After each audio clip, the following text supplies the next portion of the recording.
What's up, everybody, and welcome to BioS3 Reply TV, because that's what it's turning into today, is replies to people on here that, rather than sitting there and typing and have it come out half-assed, I'd rather just talk into the camera to reply to what some of you guys have said, because I can get my point across a lot easier when I'm talking than typing. I'm not big into typing. So, Branden Burkey had asked a very good question. He said, and this is based on my reply to Alex Kyle, where I said if you eat those stacked meals all the time, consistently, it would screw you up.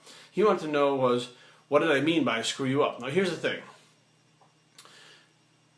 Flexible dieters do that all the time, so their bodies become very apt at doing it. And they believe as long as the calories are right and the macros are right, their body adapts, because the body's always in a state of adaptation.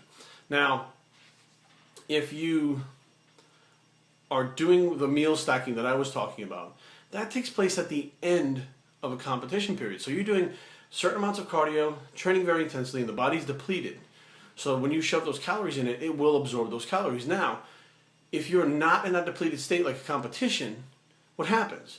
Your metabolism is actually going to slow down, and you're going to be stuffing food into your body that you can't digest as fast, or you just don't need because you're not doing all the cardio, you're not training as intensely with the weights, maybe you're not doing supersets or giant sets or whatever, and your body will start to slow down. So now if you're putting that in your body, what happens? You are going to gain fat.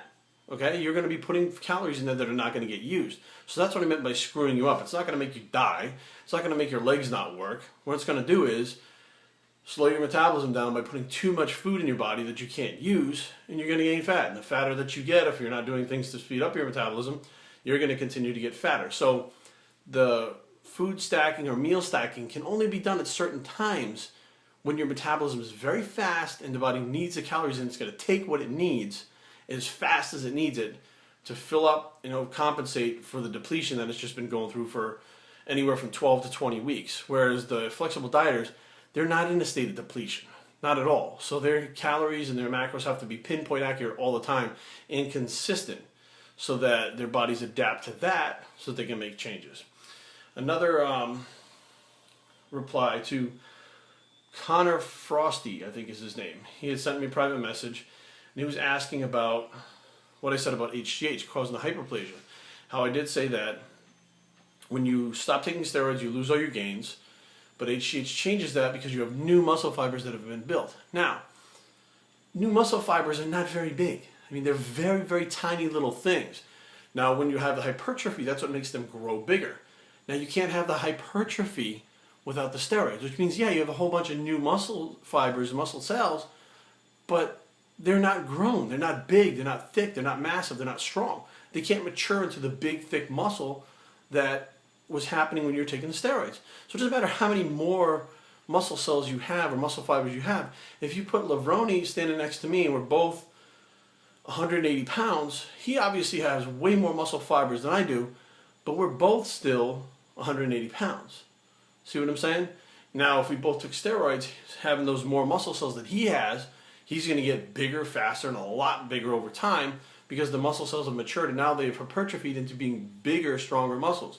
Take that stimulus away, or not the stimulus, you take the gear away that doesn't allow the stimulus to work as good, and all the fibers start to shrink back up again to the original size, to what they need to do to survive, not what you want them to do. So just because you want them to be big doesn't mean they're going to be big.